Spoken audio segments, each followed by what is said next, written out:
de hacer una exposición sobre cuál es un poco el marco internacional de protección de las mujeres refugiadas, también de los hombres, pero luego matizaremos. Ver un poco cómo se ha reconocido la protección de estas mujeres, de tantas y tantas mujeres que sufren violencia, para plantear un poco la situación actual, lo real, el cómo desde la práctica les estamos protegiendo y cuáles son los retos de futuro que nos planteamos o que tenemos todavía pendientes. Voy a intentar ser breve porque creo que sois incombustibles, me parece maravilloso que estemos todos aquí, la sala casi llena con este calor horrible, que se nota que vengo de Bilbao y hay 10 grados menos, y que además tengáis tantas y tantas preguntas tan interesantes que pueden dar lugar a otras tantas ponencias a su vez, ¿no? Así que yo voy a intentar ser breve y no hablar demasiado para que luego se pueda generar espacio de debate, que veo que es lo que realmente puede apetecer más, ¿no? Hay que empezar cuando hablamos del derecho de asilo, de la protección internacional, por definir qué es el derecho de asilo, ¿no?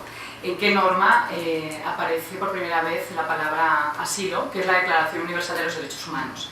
Ahora se está hablando muchísimo de crisis de refugiados, en término masculino también, trasladando un poco la responsabilidad, desviando la atención hacia si el problema que está surgiendo actualmente en Europa, la problemática que Europa tiene porque no sabe dar respuesta a una situación concreta de crisis humanitaria, es a causa de es culpa, digamos, de las personas refugiadas o no, así se desvía la atención hablando de crisis de los refugiados.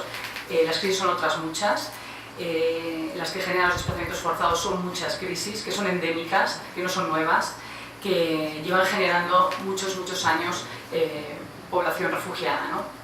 De hecho, la primera norma que intenta proteger a esas personas que huyen es precisamente la Declaración Universal, que dice que toda persona, en caso de persecución, tiene derecho a buscar protección en cualquier país. El asilo es, por tanto, la protección, o sea, el derecho de asilo es el derecho a buscar una protección, a tener derechos una vez que te han privado de todos tus derechos en el país de origen, ¿no? Y la norma, el marco fundamental a nivel internacional que lo regula es la Convención de Ginebra del año 51. Una convención que nace en un contexto histórico que es después de la Segunda Guerra Mundial, que tiene como objetivo proteger a las personas refugiadas europeas, un detalle que es muy importante traer a colación también ahora en estos momentos, y que además tiene una temporalidad y una limitación, ¿no? Aparte del territorial, que era proteger a las personas europeas, la limitación era temporal en tanto en cuanto se protegía a personas que sufren persecución antes de ese año 51. Esa limitación temporal y geográfica se elimina con el Protocolo de Nueva York en el año 67. No todos los países que son firmantes de la Convención de Ginebra lo son del Protocolo de Nueva York. Esto es importante porque entonces esas limitaciones no habrían desaparecido, ¿no? En cualquier caso, esta es la norma internacional fundamental de protección de personas refugiadas, junto con otros instrumentos internacionales que surgen después, como la Convención contra la Tortura, los Tratos Inhumanos Degradantes, que también protegen a las personas que sufren daños, ¿no? Y que conforman el derecho internacional de protección de personas refugiadas. ¿Cuál es el problema, el punto de partida? Pues el mismo que venimos escuchando toda la mañana, ¿no? Que esta convención, el sistema de Naciones Unidas, se conforma desde una mirada masculina, desde el principio, desde el principio de su creación, sin tener en cuenta cuáles son las voces, qué dicen las voces y qué dicen las experiencias femeninas. En segundo lugar, hay otro problema desde el nacimiento de la Convención, que es que hay violaciones de derechos de las mujeres que no son protegidas porque no son consideradas como tales. De hecho, la protección a la mujer ha nacido después, ¿no? Muchos de los instrumentos internacionales que protegen a las mujeres son posteriores, ¿no? La Convención contra la Eliminación de toda forma de discriminación es del año 79, o la Convención contra la Violencia de las Mujeres es del año 93, con lo cual difícilmente podemos proteger de violaciones que no se dan. Y el último de los problemas que ha tenido la Convención históricamente desde su creación ha sido que esta mañana también se mencionaba que está basada en un principio de igualdad asimilacionista. Esto es, la Convención de Ginebra, ¿qué dice? Dice que en caso o sea, que es persona refugiada, define lo que es una persona refugiado, aunque se pretende hacer ver que esto es un término neutro. Refugiado es aquella persona que tiene temor fundado de ser perseguido por 5 causas. Por causas de raza, de religión, de pertenencia a un grupo social determinado, por causa de nacionalidad o por opinión política. O sea, que los refugiados no son políticos, los refugiados pueden serlo por estas múltiples causas. El género o el sexo no aparecen como una de las causas de persecución, como una causa específica que puede dar lugar a una violencia específica y por tanto ser objeto de protección. Si no hay una persecución en este modelo femenino que se asimile al modelo de persecución masculino, por ejemplo, imaginaros una persecución por motivos políticos, en la que el hombre o la mujer, por oposición a un régimen concreto, son perseguidas. Bueno, como hay similitud en ambos modelos, en la persecución femenina es igual que el modelo masculino, se le protegería evidentemente a la mujer. El problema se plantea cuando en el modelo no hay una similitud, como es el caso, por ejemplo, del matrimonio forzado. No se puede proteger a las mujeres que puedan ser objeto de matrimonio forzado porque no había un modelo masculino en el cual poder encajar ese tipo de persecución. Bueno, afortunadamente, el paso del tiempo, la aprobación de numerosos instrumentos que han ido reconociendo los derechos de las mujeres han hecho que al mismo tiempo la Convención de Ginebra haya evolucionado en el sentido interpretativo. En los años 80-90, que es cuando surge con más fuerza las reivindicaciones de protección de las mujeres, se empieza a plantear o a cuestionar, surge un debate sobre si es necesario modificar la Convención, incorporar una nueva causa que fuera el género, superado un poco el término de lo que es el sexo únicamente como cuestión biológica, o sea, nos referiremos al género en todo caso, cuando hablamos de persecución por motivos de género, a el rol que se asigna socialmente en un contexto concreto al hombre y a la mujer, y que eso da lugar a diferentes persecuciones, y bueno, pues se plantea ese debate de si incorporar o no incorporar el género en la Convención, y se llega a un consenso a nivel internacional en el que se acuerda que no sería necesario cambiar la Convención. Entiendo que también por las dificultades que eso conlleva, ¿no? Poner de acuerdo a tantos y tantos países, no es necesario cambiar la Convención, pero sí hacer una reinterpretación de la Convención, de manera que el género pueda estar incluido como motivo de persecución dentro de lo que es el término grupo social determinado, ¿no? La ACNUR, el Alto Comisionado de Naciones Unidas para los Refugiados, dicta las primeras directivas para sustituir otros posicionamientos anteriores en el año 2002, ¿no? Y ahí se explica de manera minuciosa cómo atender a las solicitudes de persecución por motivos de género, etc. Y qué tipo de persecuciones pueden considerarse que son objeto de esa construcción de rol social. Entre otras están los actos de violencia sexual, la violencia doméstica o intrafamiliar, la planificación familiar forzada, la mutilación genital femenina, la maternidad forzada, el castigo por transgredir las normas, valores o costumbres morales y la homosexualidad. La construcción de género puede afectar, por tanto, igualmente a hombres y a mujeres, pero mayoritariamente afecta porque las violaciones, muchas de ellas tienen que ver con la cuestión sexual y afecta mayoritariamente a las mujeres. En todo caso, una interpretación de la Convención con perspectiva de género no implicaría que a todas las mujeres haya que darles la protección, evidentemente. La protección internacional solo se da a aquellas personas que han conseguido probar que tienen ese temor fundado de ser perseguidas por las causas que hemos dicho, ¿no? Y para eso se tienen que encontrar fuera de su país, de nacionalidad del país perseguidor, y pedir la protección. Con lo cual, la primera traba, una vez superada, digamos, el marco normativo y que ya hay violaciones que protegen, violaciones de derechos de las mujeres que aparecen reconocidos en convenios internacionales y, por tanto, que podemos protegerlas una vez que tenemos el marco internacional, el siguiente paso sería salir del país. Bueno, los datos que nos está dando el ACNUR recientemente, el Alto Comisionado de Naciones Unidas para los Refugiados, nos hablan de 65.3 millones de personas refugiadas, de personas que se han visto obligadas a abandonar sus hogares. De esas 63-65 millones, no todas consiguen traspasar las fronteras de sus países y por tanto no podrían pedir la protección internacional del asilo, sino que tan solo lo hacen 21 millones de personas.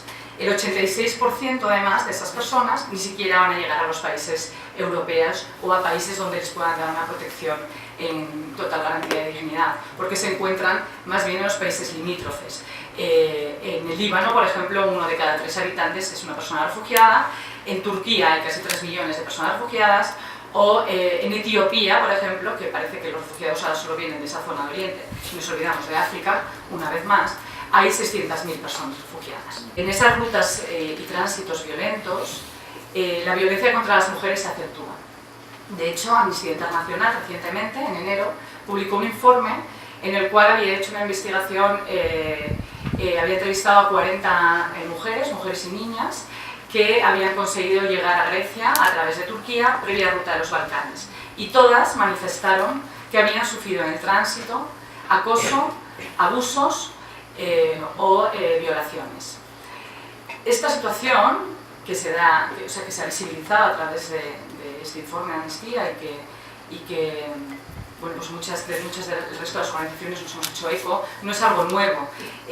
Nosotros desde CEDAR Euskadi, en la modestia de una organización pequeña, o sea, de la rama de una organización más grande, pero no os veis, somos pequeños, hicimos una investigación en el año 2014 y bueno, el hecho de ser pequeño siempre te hace buscar aliados importantes para tener más eco, ¿no? Nosotros en muchas ocasiones buscamos como aliado a la Comisión de Derechos Humanos del Parlamento Vasco, porque entendemos que la forma de hacer incidencia y transformación puede tener mucho más ecos a través de los diferentes grupos políticos, ¿no?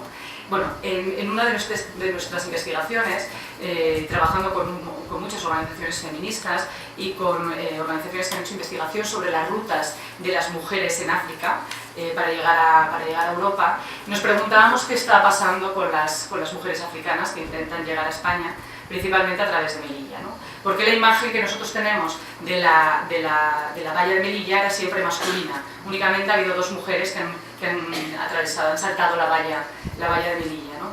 Pero había mujeres que llegaban. De hecho, antes se ha hablado un poco de la trata de mujeres con fines de explotación sexual, luego nos podemos detener un poco en eso. Es una de las rutas. España es país de ruta y es país de destino para la explotación sexual. Y bueno, pues llegaban mujeres, pero no había visibilidad de dónde y cómo estaban estas mujeres. Entonces nosotros decidimos acudir a Melilla, preguntar un poco, ir a Nador, ver qué estaba pasando, y pudimos ver cómo al margen, siempre las imágenes que veíamos en Melilla era la valla y luego sacaban las montañas del Guruguru, ¿os acordáis? ¿No? Que salían todo hombres en las montañas del Guruguru. Nosotros decíamos, ¿y dónde están las mujeres? Bueno, pues las mujeres estaban en unas montañas un poco más allá, un poquito más alejadas de la frontera, en las montañas de Seloane, que es donde estaban las mujeres con los niños. Y siempre había algún hombre que iba a controlar lo que sucede en las montañas. Normalmente son los que llaman collection men, que son los que hacen, no de traficantes, sino de tratantes. Traficantes también lo hay, pero estos en concreto, en su mayoría, tratantes, ¿no? Y podemos comprobar cómo las mujeres efectivamente no saltan la malla, sino que están esperando en las montañas para ser trasladadas a través de embarcaciones, para ser trasladadas a través de escondidas en camiones por la frontera, etc., ¿no? En cualquier caso, o esperando un pasaporte falso por el que poder volar. En cualquier caso, en tanto en cuanto esperaban, sobreviviendo en unas montañas y padeciendo en muchas ocasiones abusos. Y además, que una vez que entraban, que aquellas que entraban que conseguían entrar a España y iban al centro de estancia temporal que España tiene en Melilla, padecían o seguían padeciendo las mismas violencias. Y esto confirmado por el propio centro. ¿Por qué? Porque el centro de estancia temporal de Melilla, que ahora mismo ya parece que está dentro más o menos en su capacidad, durante años ha estado sobreocupado. Ha tenido una media de 2.000, de 2.200, 1.700 personas en un centro que tiene una capacidad para 400, no me acuerdo si eran 460 o 490, pero bueno, en cualquier caso no llega a 500 plazas. Con lo cual, esa situación de hacinamiento ha generado que no haya espacios de confianza, que las personas que trabajan allí no hayan podido generar una atención individualizada que pudiese dar pie a que las mujeres se expresasen, a que pudiese trabajarse de manera individualizada cualquier padecimiento que estuvieran sufriendo, ¿no?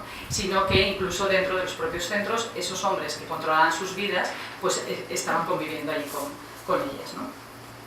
Algunos casos sí que se detectaron y que pudieron ser trasladadas a la península, pero en todo caso han sido las menos. Con lo cual la violencia en el tránsito, que es un poco la idea que quiero trasladar, que lo es para todas las personas. No olvidemos que en lo que llevamos de año ya han muerto 3.000 personas en el mar. O sea, violencia padecen todas las personas que buscan protección porque no hay rutas seguras. En el caso de las mujeres es aún todavía más grave. Y una vez que consiguen acceder a España, que ya entran, pues tendríamos que encontrarnos con un marco normativo que les proteja, ¿no? Y efectivamente el paso de los años ha hecho que se vaya asumiendo esa interpretación nueva de la Convención de Ginebra que permita incorporar este tipo de persecuciones por motivos de género. La realidad actual es que contamos con una ley. La ley es del año 2009, la primera vez que se incorporó, y en ese sentido también me siento especialmente orgullosa porque creo que tuvimos una parte de culpa en que aquella disposición adicional se incorporara. La primera vez que aparece, la primera vez que se modifica la ley de asilo, la primera ley de asilo que era del año 84, y que se establece que hay que proteger a las mujeres que son perseguidas por motivos de género, es en la Ley de Igualdad del año 2007, a través de una enmienda parlamentaria que incorpora una disposición adicional 29 a una ley y que pasó absolutamente desapercibida para todo el mundo, salvo para quienes trabajábamos en el ámbito de la protección internacional, ¿no? Y que además fue incorporada por un partido vasco, con lo cual ahí nos atribuimos cierta parte del éxito, ¿no? Aunque luego igual otros tengan otras versiones y digan, bueno, esto es una vilma y nada más. Puede ser, también puede ser. Lo cierto es que tanto a nivel europeo, en las directivas europeas que forman parte de nuestro derecho, que han ido formando parte de nuestro derecho a lo largo de los años, no voy a profundizar en eso para no mataros de aburrimiento, se han ido modificando las leyes, la primera vez en el 2007 y actualmente en la Ley de Asilo y de Protección Subsidiaria, que es del año 2009. Esta ley efectivamente recoge el género y la orientación sexual o la identidad de género como una causa que puede dar lugar a la protección. No es una causa nueva, a pesar de que la redacción legal parezca que hay una sexta causa, sino que se incorpora dentro de lo que es un grupo social. Un grupo social es un núcleo de personas a las que le une una característica común e innata de la cual no se pueden deshacer, que puede formar parte de su dignidad, como puede ser la identidad de los homosexuales en el Camerún. Hombres homosexuales en Camerún pueden constituir un grupo social determinado y que precisamente esa característica es la que da lugar a la persecución, ¿no? Entonces nuestra ley recoge esto en estos momentos, el género y la orientación sexual como parte de la persecución, pero incorpora un par de matices que resultan en cierto modo discriminatorios, ¿no? Porque habla de que se va a proteger a las personas que tengan persecución por motivos de género o orientación sexual en función de las circunstancias imperantes en el país de origen. Cuando hay que probar un temor fundado de persecución, el temor es un elemento subjetivo. La única manera de probarlo es complementándolo con otro elemento que es el objetivo. Es decir, yo puedo tener miedo porque soy mujer en Nigeria y puedo ser víctima de explotación sexual o de un matrimonio forzado. Tengo que probar que tengo miedo a través, la parte subjetiva siempre es más complicada, a través de mi relato, de la verosimilitud de mi relato, incluso de informes médicos, de apoyo psicológico, lo que fuera, pero complementarlo con el elemento objetivo, que sería que realmente haya datos de que en Nigeria se explota a las mujeres, existe el matrimonio forzado, no están protegidas por su Estado, porque otro requisito es primero probar el temor y luego probar que no estás protegido por el Estado.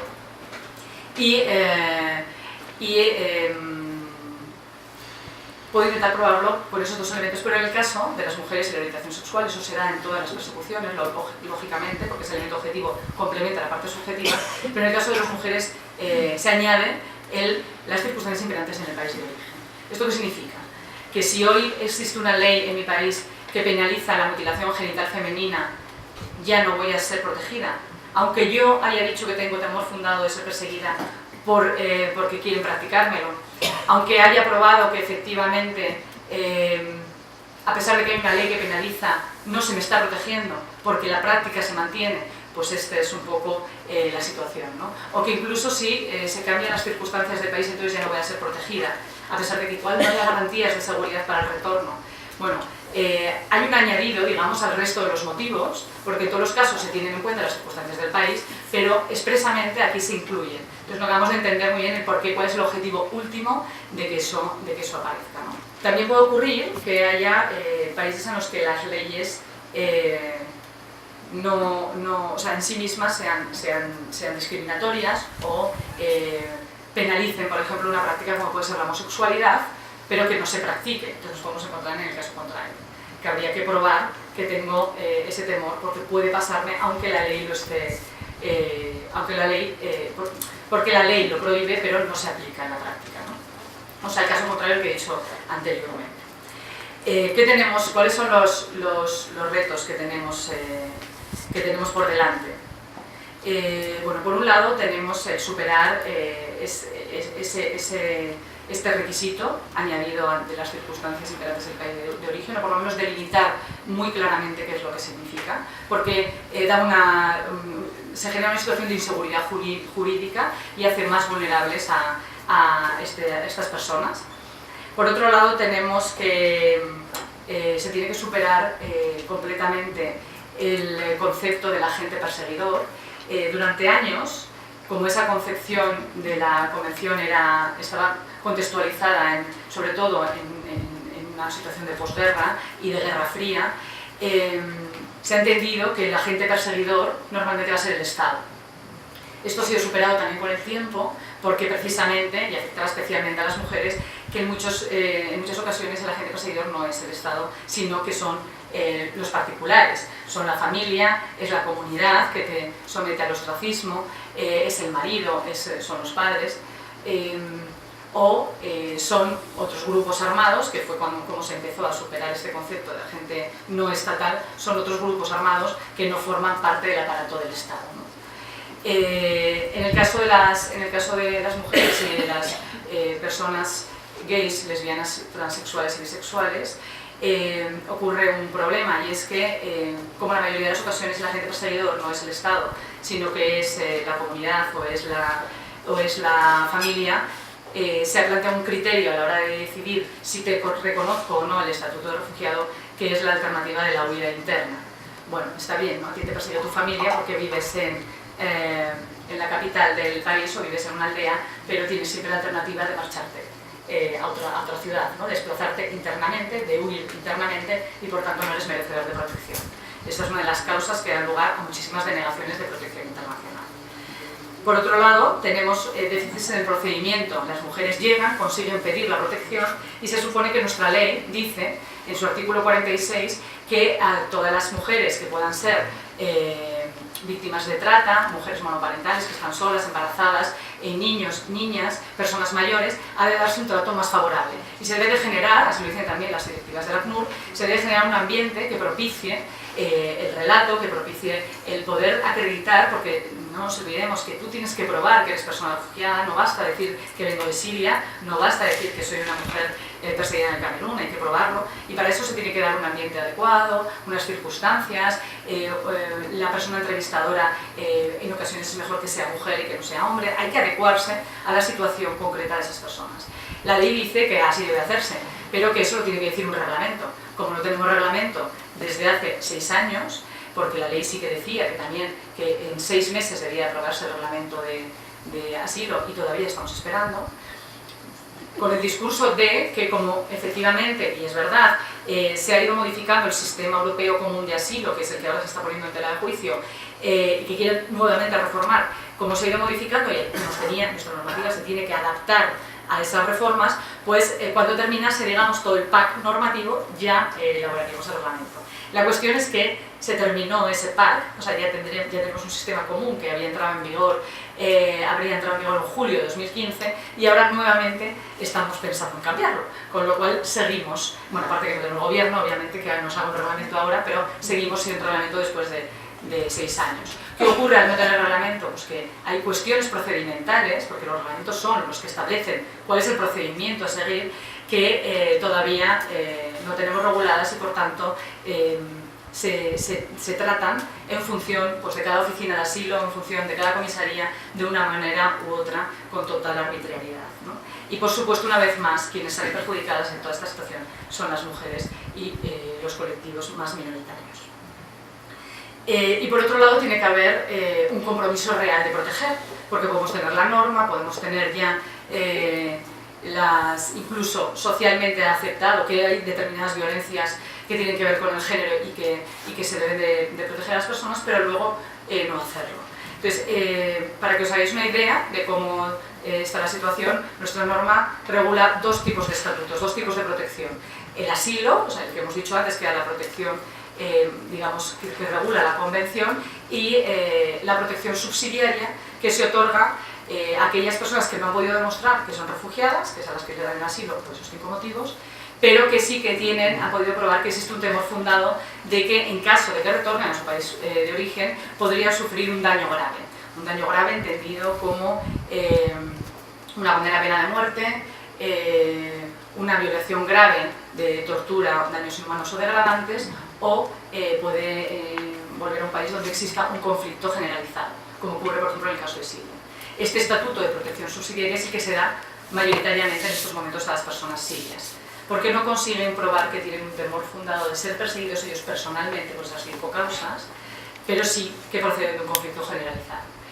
El año pasado ha habido 14.000, os voy a dar el dato exacto, 881 solicitudes de asilo en España, el 1% del total de solicitudes de asilo que ha habido en Europa, que han sido de 1.300.000, más o menos, os lo doy en números redondos. En ese momento no estaba tan latente la cuestión de las personas refugiadas, ¿no? Y la crisis en Europa todavía no se había desatado tan fuerte, con lo cual no se estaba hablando de personas refugiadas. Nosotros queríamos que se hablase de ellas, queríamos sacar a colación la recuperación de la memoria histórica y decir, nosotras y nosotros también fuimos refugiados, y nos acogieron bien o mal, ahí puede haber otro debate, pero no hagamos lo mismo. Si nos acogieron bien, hagamos lo mismo, y si no nos acogieron bien, no repitamos la historia, ¿no? En cualquier caso, desde ahí elaboramos un par hicimos encuentros de personas refugiadas, exiliadas vascas que habían ya retornado, y personas refugiadas que estaban en Euskadi, para que se encontrasen y compartiesen sus memorias, ¿no? Y poder identificar cómo los miedos, los temores, las preocupaciones, la nostalgia, todo es igual, porque al final el duelo que tienen que superar es exactamente el mismo, ¿no? De ahí, de esa recuperación de memorias, hicimos dos trabajos, un cómic, además a nivel divulgativo, y una obra de teatro de calle, con un grupo de teatro fantástico que se llama Plataforma Tirante, y de ahí sacamos de esa pequeña obra de calle, sacamos un pequeño vídeo, pues un poco caserito, pero que sí que me gustaría que vierais, como un poco conclusión a mi exposición, ¿no? Esperando no haberos llenado la cabeza de demasiadas ideas inconexas, porque a veces cuando eres la última lo que ocurre es que a mí se me van ocurriendo muchas más cosas por el camino que querría decir, pero que bueno, no se puede controlar. Ahí va.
es un poco en lo que estamos convirtiendo a la protección internacional, una especie de subasta en la que personas que se juegan la vida tienen que ganar el concurso si no se quedan fuera. Hay que superar bueno, pues muchas cosas, tenemos muchos retos por delante. Hay que batallar contra la externalización de fronteras, de acuerdos ilegales, y se me ha olvidado en concreto en la parte de las mujeres, es decir, cuando ahora viendo el vídeo me volví a acordar de ello, que las víctimas de trata con fines de explotación sexual en este país no son reconocidas como refugiadas. Ese es otro de los grandes retos, ¿no?, en los que nosotros estamos trabajando, y que nos queda mucho camino porque como se considera que están protegidas a través de la legislación de extranjería, de otra manera, pues quedan fuera del ámbito de protección internacional en la mayoría de los casos. Ha habido casos muy pocos, no sé, 4 o 5 casos hasta el momento de reconocimiento nada más.